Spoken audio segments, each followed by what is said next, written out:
Assalamualaikum warahmatullahi wabarakatuh. My name is Intan Oktaviani from TBIC. I want to explain about presupposition.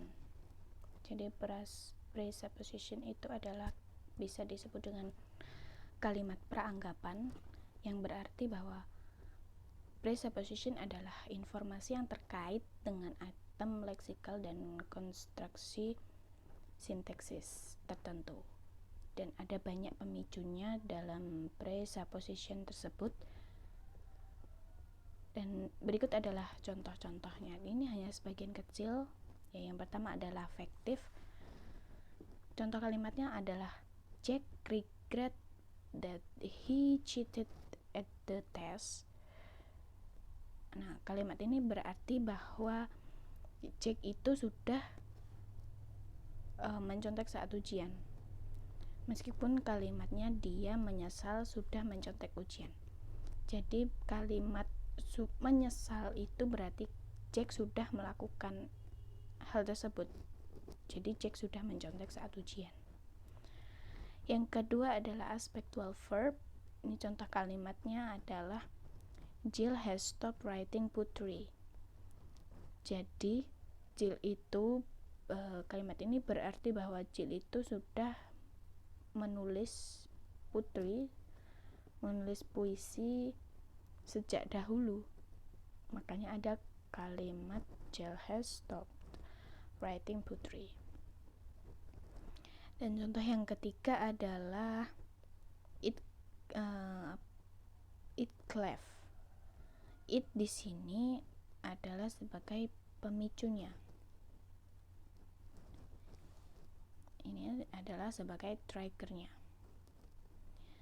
It was in November that we left for Mecca. Jadi kalimat ini berarti kita sudah berada di Mekah, sudah berangkat ke Mekah. Yang selanjutnya adalah W.H. Cleft. Contoh kalimatnya what Bruce it was pia-pia. Jadi Bruce itu sudah makan sesuatu. Di sini contohnya adalah pia-pia. Orang itu menganggap bahwa dia sudah makan sesuatu. Yang selanjutnya adalah focus particle. Jill ate rawon too. Orang-orang akan menganggap bahwa ada orang lain yang makan rawon seperti Jill. Itu di sini adalah sebagai triggernya. Yang keenam adalah quantifiers.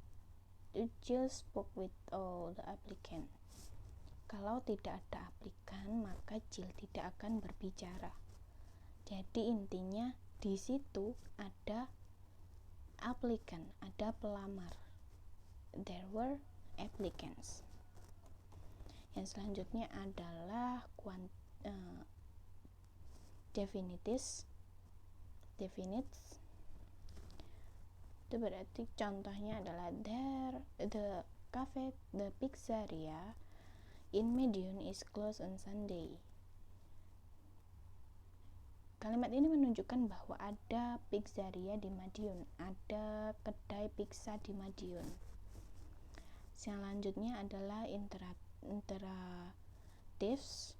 John return to Cambridge. Ini maksudnya adalah pengulangan.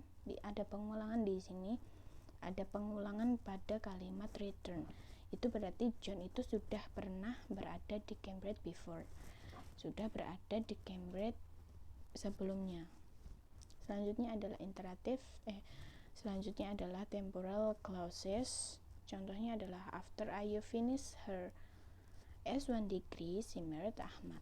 Jadi kalimat ini mengartikan bahwa Ayu itu menyelesaikan gelar S1-nya.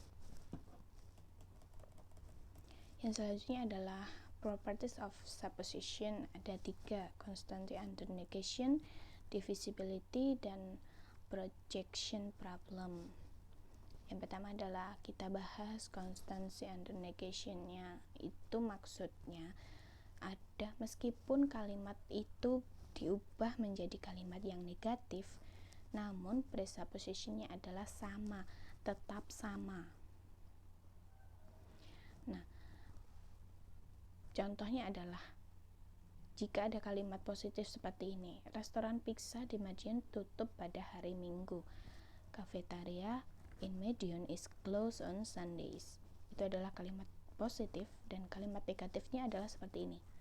The pizzeria in Madiun is not closed on Sundays. Jadi kedai pizza di Madiun itu tidak tutup pada hari Minggu. Kedua kalimat ini merujuk pada kedai pizza yang ada di Madiun. Maka presuppositionnya adalah ada restoran pizza di Madiun. Yang selanjutnya adalah divisibility. Itu ada 3 aspek: background assumption, conversational implicator, and certain discourse context. Nah, yang pertama adalah contohnya asumsi latar belakang. Itu Mary menikah sebelum menyelesaikan gelar S1-nya. Itu bermakna bahwa dia itu menyelesaikan gelar S1-nya. Kalimat yang kedua, Mary dead.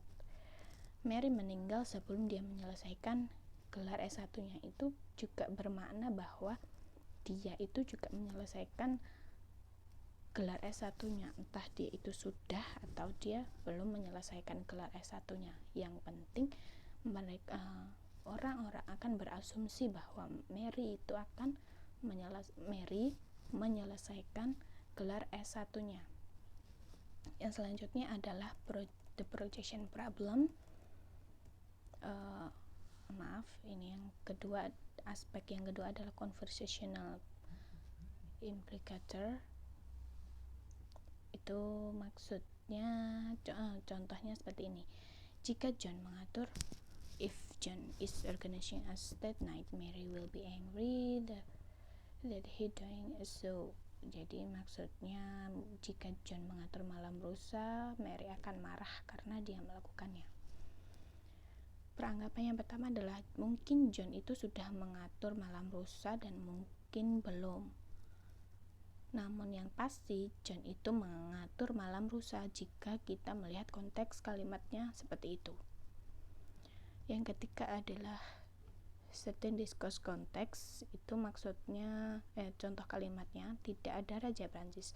There are no king of France, therefore the king of France isn't bald. Itu sesungguhnya kalimat ini mengatakan bahwa ada raja Prancis. Kalau tidak ada raja Prancis, maka tidak akan ada kalimat therefore the king of France isn't bald. Yang selanjutnya adalah projection. Itu ada 3.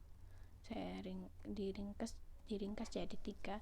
Secara umum, presupposition sederhana itu diperkirakan akan naik menjadi presupposition kompleks yang merupakan bagian dari kalimat sederhana. Yang kedua adalah masalah proyeksi, memanifestasikan dirinya ke arah yang berlawanan di satu sisi mata uang proyeksi. Itu maksudnya seperti mata uang koin itu yang ada 2 sisi, jadi ada yang gagal dan ada yang diwariskan oleh kalimat itu. Yang ketiga adalah pengandaian dari kalimat komponen dapat dipertahankan ketika kalimat konstituen menjadi bagian dari kalimat yang lebih kompleks. Dan selanjutnya adalah presupposition itu bisa diblokir. Itu contohnya presiden tidak menyesal memveto RUU. Nah, faktanya ini adalah presiden itu sudah memveto RUU. Ini contoh kalimat fettif tadi. Selanjutnya adalah tentang presupposition may survive. Itu ada yang bertahan. Ini contohnya Susan kembali ke Inggris. Susan return to England.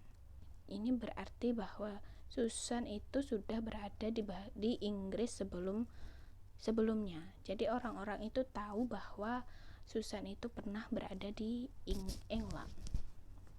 Thank you.